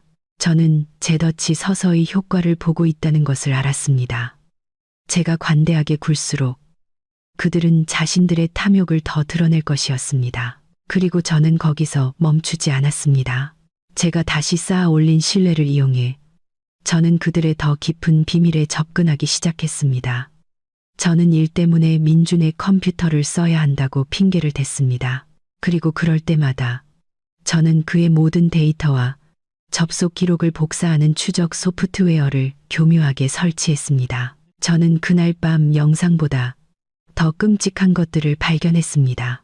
다른 먹잇감들과 주고받은 이메일, 그가 꾸미고 있는 다른 사기 계획들이었습니다. 알고 보니 저는 그의 수많은 사업 중 하나에 불과했습니다. 그의 진짜 모습은 상상할 수 없을 정도로 잔인하고 병적이었습니다. 저는 컴퓨터 앞에 앉아 이메일을 한 줄 한 줄 읽었습니다. 심장은 더 이상 아픔을 느끼지 못했고 오직 극도의 분노만이 남았습니다. 이 증거들은 그를 감옥에 보내기에 충분할 뿐만 아니라 사회 전체 앞에서 그의 가면을 벗기기에도 충분했습니다. 저의 연극은 계속되었습니다. 저는 여전히 현명한 아내, 착한 형수였습니다. 하지만 그들 뒤에서 법적인 그물과 언론의 폭풍이 저와 김 변호사님에 의해 조용히 날마다 더 크고 촘촘하게 짜여지고 있었습니다. 그들은 여전히 자신들의 강탈의 꿈에 취해 심판의 날이 아주 가까이 다가왔다는 것을 전혀 알지 못했습니다. 그리고 저는 궁금했습니다. 그들이 살찌우고 있는 어린 양이 사실은 모든 것을 갈기갈기 찢을 날을 기다리는 늑대라는 것을 언제쯤 깨닫게 될까요? 시간은 빠르게 흘러 미나의 결혼식이 일주일도 채 남지 않았습니다. 저희 집은 언제나 시끌벅적하고 분주했습니다. 시어머니와 미나의 친척, 친구들이 계속해서 찾아와 의논하고 웨딩드레스를 입어보고 청첩장을 나누어 주었습니다. 그들은 제 집을 행사기획센터로 만들었고 그들의 눈에 저는 헌신적인 집사처럼 보였습니다. 저는 기꺼이 모든 것을 받아들였습니다. 저는 직접 주방에 들어가 손님들을 위해 맛있는 음식을 만들고 상냥하게 대화를 나누었으며 심지어 미나를 데리고 결혼식 전 피부 관리를 받으러 스파에도 갔습니다. 저의 순종적인 태도는 그들을 완전히 믿게 만들었습니다. 그들은 제 앞에서 모든 것을 의논하기 시작했고 조금의 경계도 없이 저를 없는 사람 취급했습니다. 그리고 그것이 바로 제가 기다리던 기회였습니다. 그 대화들 속에서 저는 결혼식 날을 위한 그들의 모든 세부 계획을 듣게 되었습니다. 그들은 도시에서 가장 호화로운 웨딩홀을 빌렸고 비싼 메뉴를 주문했으며 유력 인사들을 많이 초대했습니다. 모든 것은 과시를 위해 신랑 측의 미나가 보통 인물이 아니라는 것을 보여주기 위함이었고 그 호화로움의 자금원은 물론 저에게 기대하고 있었습니다. 저는 또한 예식의 구체적인 일정도 파악했습니다. 신부 행차부터 예식, 그리고 가장 중요한 부분인 신랑 신부의 사랑의 여정을 담은 영상 상영까지 이것이 가장 약한 골이었고 제가 결정적인 일격을 가할 수 있는 곳이었습니다. 결혼식 며칠 전 미나가 애교 섞인 목소리로 제게 말했습니다. 형님, 저는 이런 영상 같은 건 하나도 모르는데 오빠는 계속 바쁘네요. 형님이 이 부분 좀 준비해 주시면 안 될까요? 형님은 미적 감각도 뛰어나고 기술에도 능숙하시니 저보다 훨씬 잘하실 거예요.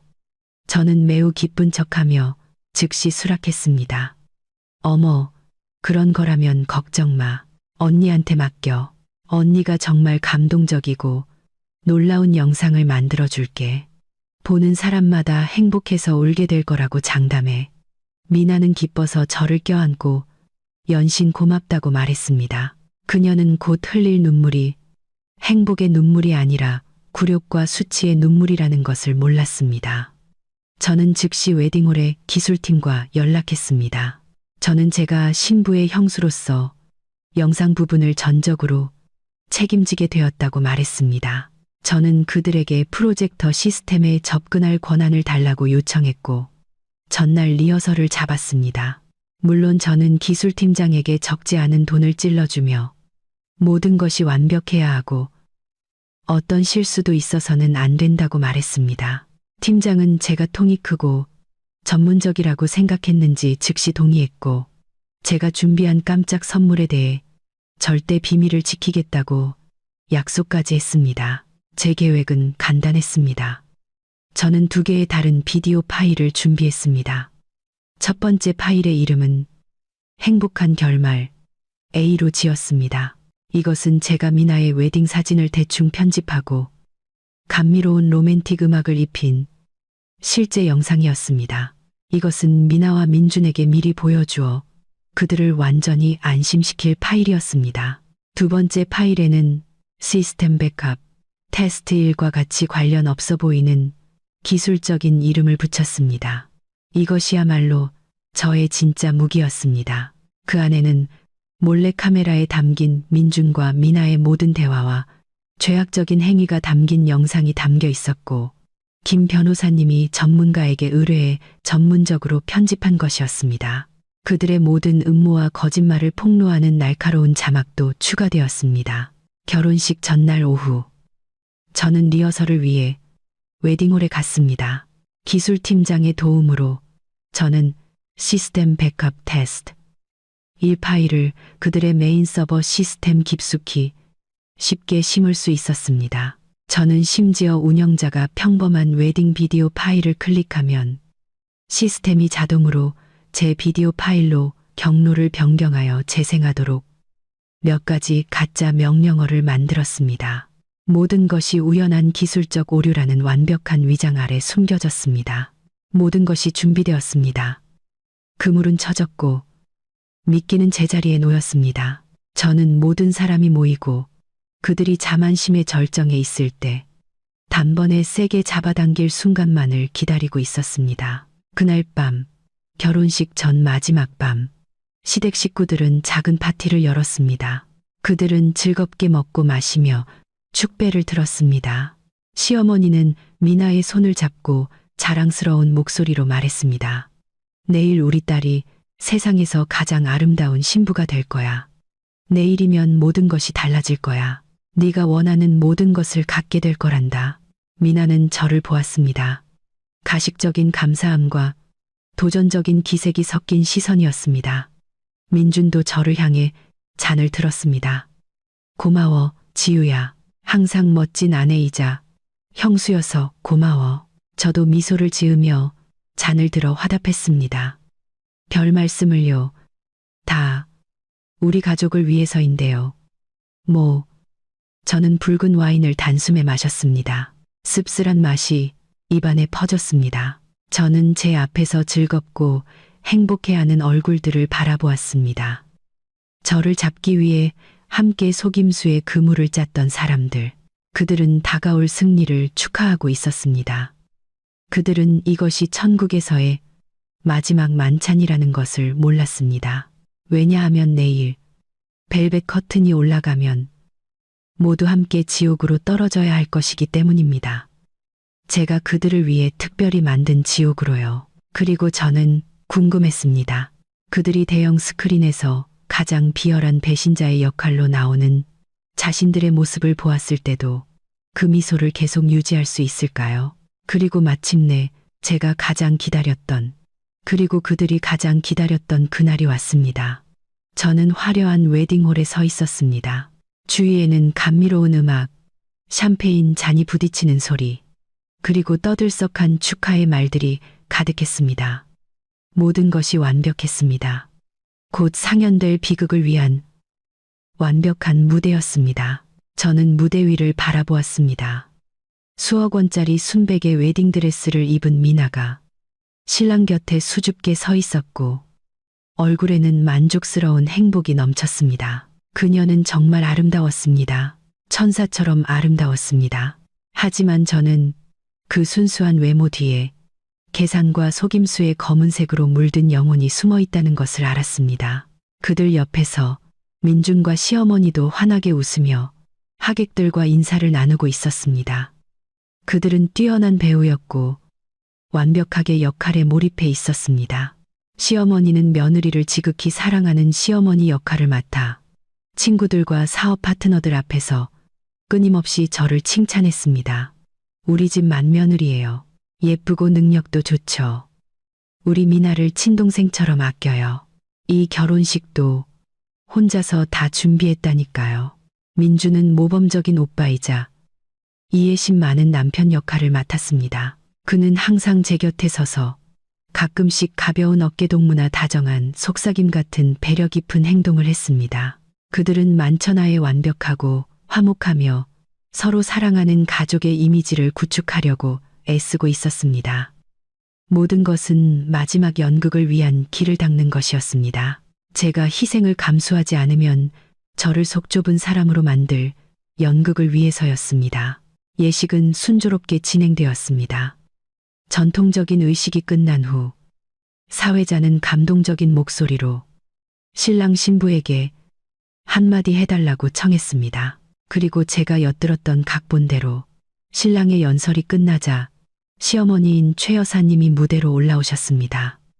그녀는 마이크를 잡았고 눈에는 눈물이 글썽였습니다. 목소리는 메어 있었습니다. 존경하는 하객 여러분, 양가 친지 여러분, 오늘 막내딸 미나의 중대한 날에 제 마음은 기쁘면서도 한편으로는 섭섭합니다. 딸이 커서 시집을 가니 부모의 품을 떠나는군요. 저는 그저 우리 딸이 시댁에서 항상 사랑받고 보호받기를 바랄 뿐입니다. 그녀는 잠시 멈추고 손수건으로 눈가를 살짝 닦았습니다.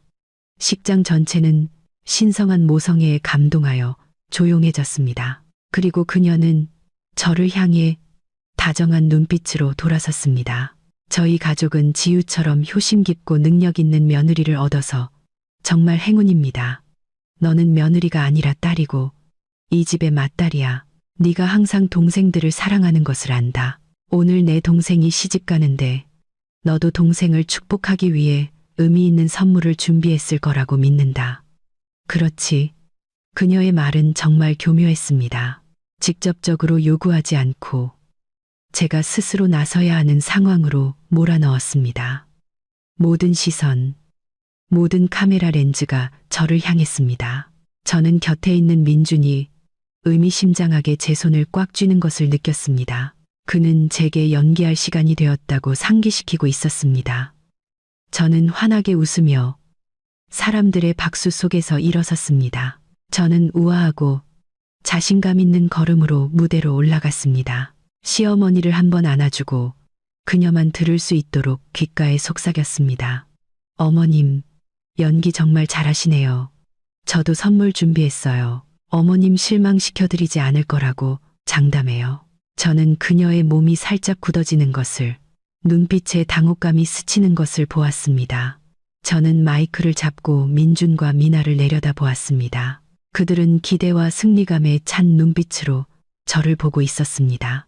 그들은 제가 완전히 굴복했고 20억 원짜리 다이아몬드 팔찌가 곧 그들의 것이 될 것이라고 생각했습니다. 하객 여러분, 양가 친지 여러분, 저는 또렷하고 힘있는 목소리로 말했습니다. 오늘은 매우 특별한 날입니다. 제 동생 미나가 마침내 인생의 행복한 안식처를 찾았습니다. 저는 신랑 신부를 향해 돌아섰고 미소를 잃지 않았습니다. 형님으로서 두 분에게 진심 어린 축복 외에는 드릴 것이 없네요. 두 분이 영원히 서로 사랑하고 소중히 여기며 특히 서로에게 충실하기를 바랍니다. 저는 충실이라는 단어를 의도적으로 강조했습니다. 저는 민준과 미나의 표정이 살짝 굳어지고 입가의 미소가 어색해지는 것을 보았습니다. 그리고 물론 이런 기쁜 날에 저도 특별한 선물을 준비했습니다. 제가 많은 정성을 들인 선물입니다. 신부와 그리고 신부의 오빠 인생에 잊을 수 없는 추억이 될 것이라고 믿는 선물입니다. 저는 민준을 똑바로 쳐다보며 말했습니다. 그는 불안감을 느끼기 시작했고 눈썹을 찌푸리며 저를 의심스럽게 쳐다보았습니다. 하지만 이미 너무 늦었습니다. 저는 제 사람이 기다리고 있는 기술 통제실 쪽으로 돌아섰습니다. 모두들 대형 스크린을 주목해 주시기 바랍니다. 이 특별한 선물을 함께 감상하시죠. 저는 말을 마치고 조용히 뒤로 물러나 주인공들에게 무대를 양보했습니다. 식장의 조명이 서서히 어두워졌습니다. 모두들 숨을 죽이고 낭만적이고 감동적인 영상을 기대하고 있었습니다. 민준과 미나도 무슨 일이 벌어질지 아직 모른 채 스크린을 올려다보고 있었습니다. 그들은 불과 몇 초 후 자신들의 천국이 무너질 것이라는 것을 몰랐습니다. 그들이 공들여 준비한 파티가 그들의 모든 죄가 적나라하고 수치스럽게 드러나는 심판의 무대가 될 것이라는 것을. 연극은 이제야 비로소 시작되었습니다. 짧은 정적 속에서 무대 조명이 꺼지고 대형 스크린이 밝아지기 시작할 때 저는 제 심장 박동 소리까지 들을 수 있었습니다. 식장 안 수백 쌍의 눈이 모두 한 방향으로 쏠려 숨을 죽이고 기다리고 있었습니다. 민준과 미나의 입가에 걸린 미소는 약간 긴장되어 있었지만 그들은 여전히 자신감 있는 표정을 유지하려 애썼습니다. 아마도 그들은 제 깜짝 선물이 기껏해야 좀 더 공들여 만든 축하 영상일 거라고 생각했을 것입니다. 그들은 틀렸습니다. 스크린이 환하게 밝아졌지만 나타난 것은 낭만적인 신랑 신부의 모습도 달콤한 축복의 말도 아니었습니다. 첫 화면은 너무나도 선명한 바로 저희 집의 익숙한 거실이었습니다. 그리고 두 명의 주인공이 나타났습니다. 민준과 미나. 영상은 그들이 제가 매일 앉던 바로 그 소파 위에서 열정적으로 키스하는 장면으로 시작되었습니다. 그들의 모든 음란한 몸짓과 행동이 적나라하게 기록되었습니다. 식장 전체에서 경악의 탄성이 터져 나왔고 웅성거리는 소리가 마치 벌집이 터진 듯 퍼져나갔습니다. 저는 무대 위를 보았습니다. 미나의 입가에 걸려있던 미소는 완전히 굳어버렸습니다. 그녀는 핏기 하나 없이 하얗게 질린 얼굴로 그 자리에 얼어붙었습니다. 옆에 서 있던 신랑은 놀라움에서 충격으로 그리고 분노로 표정이 바뀌었습니다. 그는 믿을 수 없다는 눈으로 아내를 돌아보았습니다. 민주는 얼굴이 새파랗게 질려 입술만 달싹일 뿐 아무 말도 하지 못했습니다. 그는 스크린을 뚫어져라 쳐다보다가 저를 돌아보았습니다. 그의 눈빛은 증오와 극도의 공포로 이글거렸습니다. 하지만 그것은 서막에 불과했습니다. 정사 장면 이후 영상은 대화 부분으로 넘어갔고 크고 명확한 자막이 아래에 깔려 누구도 부인할 수 없었습니다. 민준의 목소리가 오만하고 잔인하게 울려 퍼졌습니다. 내가 원하는 거, 우리가 진짜로 필요한 건 이거야. 20억 원이 넘어. 그것만 손에 넣어서 팔면 너랑 나, 우리가 원하는 어디로든 훨훨 날아갈 수 있어. 다음은 미나의 애교 섞인 그러나 계산적인 목소리였습니다. 하지만 그건 형님 분신 같은 거잖아. 어떻게 빼서. 그리고 그들의 비열한 계획 전체가 민준의 입을 통해 상세하게 설명되었습니다. 곧 사촌 동생 결혼식이 있잖아. 그날 결혼식장 한가운데서 하객들이랑 친척들 다 보는 앞에서 엄마가 일어나서 그 여자한테 팔찌를 빼서 너한테 주라고 요구할 거야. 그때 그 여자가 감히 거절할 수 있을 것 같아. 이 부분에 이르자 식장 전체가 거의 폭발할 지경이었습니다. 여기저기서 야유와 욕설이 터져 나왔습니다. 세상에, 믿을 수가 없어. 근친상간의 사기꾼들이라니. 정말 염치 없는 집안이군. 하객들은 더 이상 예의를 차리지 않았습니다. 그들은 휴대폰을 꺼내 이 희대의 광경을 촬영하기 시작했습니다. 제가 초대한 기자들은 쉴 새 없이 카메라 플래시를 터뜨렸습니다. 저는 시댁 식구들이 앉은 테이블을 보았습니다. 시어머니인 최 여사님은 어느새 의자에 주저앉아 있었습니다. 그녀의 얼굴은 분노로 붉어졌다가 굴욕감의 잿빛으로 변했습니다. 그녀는 가슴을 움켜쥐고 가쁘게 숨을 몰아쉬며 금방이라도 쓰러질 것 같았습니다. 영상은 더 끔찍한 말들을 계속해서 폭로했습니다. 민준의 목소리가 다시 울려 퍼졌습니다. 아내를 경멸하는 목소리였습니다. 걔는 사업에서나 똑똑하지. 연애에서는 순진한 어린 양 같아. 나한테 죽고 못 살잖아. 그리고 민준이 전한 시어머니의 말도 이어졌습니다. 엄마도 동의하셨어. 엄마 말씀이 지우개는 며느리고 어차피 남인데 너야말로 친딸 아니냐고. 집안 재산을 너한테 안 주면 누구한테 주겠냐고 하셨어. 남, 친딸. 이 두 단어는 그들 가족에게 남은 마지막 체면을 향한 최후의 일격이었습니다. 이때 신랑 측 가족은 더 이상 참을 수 없었습니다. 매우 위험 있어 보이는 신랑의 아버지가 벌떡 일어나 테이블을 세게 내리쳤습니다. 테이블이 요란하게 흔들리며 잔과 접시가 와장창 깨졌습니다. 멈춰. 이 광대 노름 당장 멈춰. 그는 소리쳤고 얼굴은 새빨갛게 달아올랐습니다. 그는 벌벌 떨고 있는 미나의 얼굴을 똑바로 가리켰습니다. 네가 감히 우리 가족 전체를 속여. 파혼이야. 당장 파혼해. 말을 마치고 그는 가족들을 향해 소리쳤습니다. 모두들 돌아가. 당장 돌아가. 신랑 측 가족들은 뒤도 돌아보지 않고 줄줄이 일어나 떠나버렸고 신부는 극심한 수치심과 당혹감 속에 무대 위에 홀로 남겨졌습니다. 결혼식은 비극적인 희극 무대가 되었습니다. 잠시 넋을 잃고 있던 신랑도 모든 것을 이해했습니다. 그는 미나의 손에 들린 부케를 빼앗아 바닥에 내동댕이 치고는 민준에게 달려들어 주먹을 날렸습니다. 이 자식, 네가 감히 내 아내랑 자. 무대 위에서 난투극이 벌어졌습니다. 보안 요원들이 서둘러 달려와 말려야 했습니다. 미나는 바닥에 주저앉아 서럽게 울었고 시어머니는 기절해 버렸습니다. 식장 전체는 울음소리, 욕설, 물건 깨지는 소리, 그리고 군중의 끊임없는 수군거림으로 아수라장이 되었습니다. 저는 무대 한쪽 구석에 서서 조용히 모든 것을 지켜보았습니다.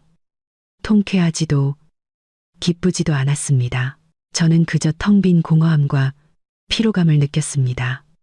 연극은 막을 내렸고 배신과 탐욕의 대가는 때로 상상할 수 없을 정도로 값비쌌습니다.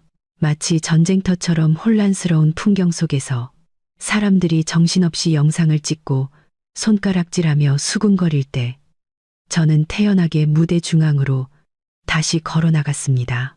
유일하게 남은 무대 조명이 저를 비추었고 저는 모든 이의 주목을 받게 되었습니다.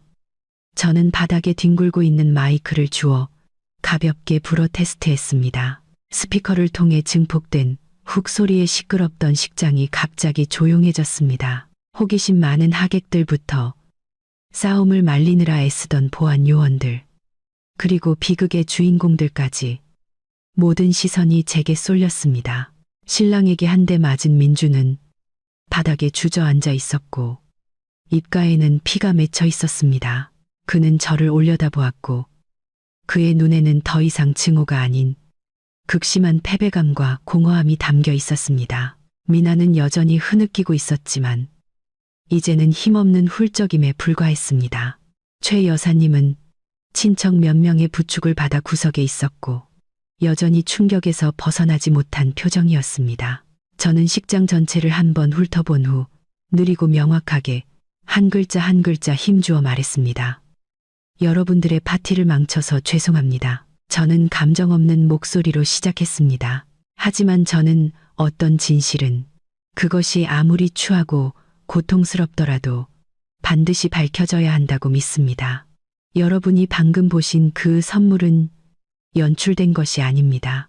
그것은 제가 한때 온 마음을 다해 믿었던 가족에 대한 진실, 아주 작은 일부의 진실입니다. 저는 아직 출구에 서서 떠나지 못하고 있던 신랑 측 가족을 똑바로 바라보았습니다. 아버님, 그리고 가족 여러분, 저희 집안이 여러분께 이렇게 큰 수모를 안겨드린 점 진심으로 사과드립니다. 더 일찍 경고해 드리지 못한 점도 죄송합니다. 하지만 저는 인격도 없는 사람과 가족을 지배드리는 것보다는 한 번 아프고 마는 것이 낫다고 믿습니다. 아까까지만 해도 살기등등했던 신랑의 아버지는 이제 다른 눈빛으로 저를 바라보았습니다. 존경과 약간의 감사함이 섞인 눈빛이었습니다. 그는 제게 가볍게 고개를 끄덕이고는 단호하게 몸을 돌려 가족들을 데리고 떠났습니다. 그리고 나서 저는 민준, 제가 한때 온 마음을 다해 사랑했던 남자를 돌아보았습니다. 박민준 씨, 저는 그의 이름을 불렀습니다. 아주 오랫동안 제대로 부르지 않았던 이름이었습니다. 당신은 제게 왜 변했냐고 물었죠? 맞아요. 저는 변했어요. 제가 당신에게 바쳤던 사랑이 당신 눈에는 그저 이용해 먹기 좋은 순진하고 어리석은 감정일 뿐이라는 것을 깨달은 그날부터 변했어요. 제가 평생을 함께할 남편이 바로 자기 여동생과 함께 제 어머니의 가장 신성한 유품을 빼앗을 계획을 세우고 있다는 것을 알게 된 그날부터 변했어요. 저는 손을 들어 다이아몬드 팔찌를 가볍게 만졌습니다. 이것은 당신들이 값을 매길 수 있는 물건이 아니에요. 이것은 제 어머니의 사랑이고 명예이며 영혼입니다. 그리고 당신들은 이것에 손댈 자격이 없어요. 저는 잠시 말을 멈추고 제 말이 듣는 이들의 마음속에 깊이 스며들도록 했습니다. 그리고 나서 저는 마지막 선언, 최후의 일격을 날렸습니다. 이 순간부로 저 강지우는 박민준 씨와의 혼인관계가 끝났음을 공식적으로 선언합니다. 저는 법원에 일방적으로 이혼 소송을 제기할 것입니다. 그리고 그것뿐만이 아닙니다. 저는 민준을 보고 이어서 미나를 보며 얼음장처럼 차가운 목소리로 말했습니다. 원본 영상 전체와 두 사람의 외도, 근친상간, 그리고 사기 재산 강탈 미수 혐의에 대한 모든 증거는 다음 주 월요일 아침 제 변호사를 통해 경찰서에 제출될 것입니다. 당신들은 명예뿐만 아니라 당신들의 행동에 대해 법의 대가를 치르게 될 것입니다. 법이라는 두 글자는 마지막 충격이었던 것 같습니다. 미나는 고개를 번쩍 들었고 눈물로 얼룩진 얼굴에는 이제 극도의 공포가 역력했습니다. 민준도 부들부들 떨었습니다. 그는 제 쪽으로 기어와 제 치마를 붙잡으려 했습니다. 지우야, 지우야, 제발, 제발 그러지 마. 내가 잘못했어. 네가 원하는 거 다 해줄게. 때리든 욕하든 다 괜찮으니까 제발 나를 막다른 길로 몰지 말아줘. 그의 목소리는 애처롭게 애원했지만 지금 저에게는 그저 더 역겨울 뿐이었습니다. 저는 한 걸음 뒤로 물러서서 제 발치에 무릎 꿇은 인간을 차갑게 내려다보았습니다. 막다른 길, 이 길은 당신이 직접 선택한 길이야. 당신과 당신 여동생이 내 사랑과 믿음을 짓밟기로 결정했을 때 당신은 이미 스스로 이 길로 들어선 거야. 저는 더 이상 아무 말도 하지 않았습니다. 저는 마이크를 내려놓고 뒤도 돌아보지 않고 몸을 돌려 걸어 나갔습니다. 저는 부서진 부케의 파편들을 지나 하객들의 경악에 찬 시선을 지나 화려하지만 위선으로 가득 찬 이 웨딩홀을 빠져나왔습니다. 김 변호사님이 문 앞에서 기다리고 계셨습니다. 그는 제 어깨에 쇼를 걸쳐주며 저의 피로와 냉기를 가려주셨습니다. 다 끝났다. 얘야. 이제 집에 가자. 자리, 그는 따뜻한 목소리로 말했습니다. 저는 고개를 끄덕이고 그를 따라 차로 향했습니다. 제 등 뒤에는 잿더미, 굴욕적인 막을 내린 연극만이 남아 있었습니다. 저는 내일부터 그들 가족의 인생이 어둠 속으로 가라앉을 것을 알았지만 더 이상 신경 쓰지 않았습니다. 지금 제가 신경 쓰는 유일한 것은 앞날이었습니다. 서울의 밤하늘은 여전히 반짝이는 불빛으로 가득했습니다. 그리고 저는 제 인생의 새로운 장, 더 이상 거짓도 배신도 없는 새로운 장이 진정으로 시작되고 있다는 것을 알았습니다. 하지만 저는 제가 일으킨 폭풍의 여파가 제 어머니의 막대한 재산과 관련된 또 다른 충격적인 비밀을 불러올 줄은 미처 몰랐습니다. 그 비극적인 결혼식이 끝난 후 며칠 동안 저는 신문을 읽지도 소셜미디어에 접속하지도 않았습니다. 저는 스스로에게 진정한 휴식을 허락했습니다. 어머니께서 남기신 강변의 저택에 머물며 매일 책을 읽고 음악을 듣고 정원을 산책하며 어머니가 사랑하셨던 장미 덤불을 직접 돌보았습니다. 김 변호사님이 저를 대신해 모든 일을 처리해 주셨습니다. 제가 선언한 대로 모든 증거는 수사기관에 제출되었습니다. 형사사건이 입건되었습니다. 그 가족의 추문에 대한 소식은 사방으로 퍼져나가 가장 뜨거운 화제가 되었습니다. 그가 다니던 회사는 이미지를 보호하기 위해 즉시 해고 결정을 내렸습니다. 그들 가족의 명성은 하룻밤 사이에 완전히 무너졌습니다. 약 일주일 후, 김 변호사님이 저를 찾아왔습니다. 그의 얼굴에는 낯선 고뇌가 서려 있었습니다. 그는 제 앞에 서류 뭉치를 놓았습니다. 지유야, 네가 알아야 할 일이 있다. 그는 진지한 목소리로 말했습니다. 소송을 위해 자료를 수집하는 과정에서 우리 팀이 내 어머니 회사 자산과 거래 내역 전체를 다시 검토했다. 그리고 이상한 점을 발견했어. 제 심장이 쿵 내려앉았습니다. 무슨 일인데요? 변호사님. 김 변호사님은 제게 오래된 은행 계좌 명세서 사본을 밀어주었습니다. 이건 내 어머니가 돌아가시기 얼마 전인 6년 전의 투자 계좌다. 한번 보렴. 저는 종이를 받아들고 숫자들을 보았습니다. 그리고 저는 500억 원에 달하는 거액이 개인 계좌로 이체된 거래 내역을 보고 얼어붙었습니다. 수취인의 이름은 박성호, 박민준의 아버지였습니다. 저는 제 눈을 믿을 수 없었습니다. 이게 어떻게 된 거예요? 왜 어머니가 시아버님께 이렇게 큰 돈을 보내신 거죠? 김 변호사님은 한숨을 쉬었습니다. 나도 이걸 찾고 정말 충격받았다. 거래 내역에는 공동투자라고 적혀 있지만 어떤 계약서나 서류도 없어. 그리고 확인해 본 결과 박성호 씨는 이 돈을 받자마자 강남의 노른자 땅을 사들였고 그 후에 되팔아서 막대한 차익을 남겼더군.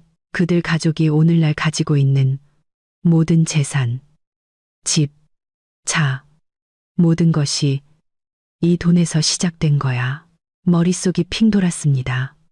그들이 항상 자랑스러워하던 저를 속일 계획을 세울 수 있었던 기반이 바로 제 어머니의 돈으로 만들어졌다는 것이었습니다. 하지만 왜 어머니는 아무런 서류도 없이 그에게 그렇게 큰 돈을 주셨을까요? 내가 알아봤다. 김 변호사님은 낮은 목소리로 말을 이었습니다.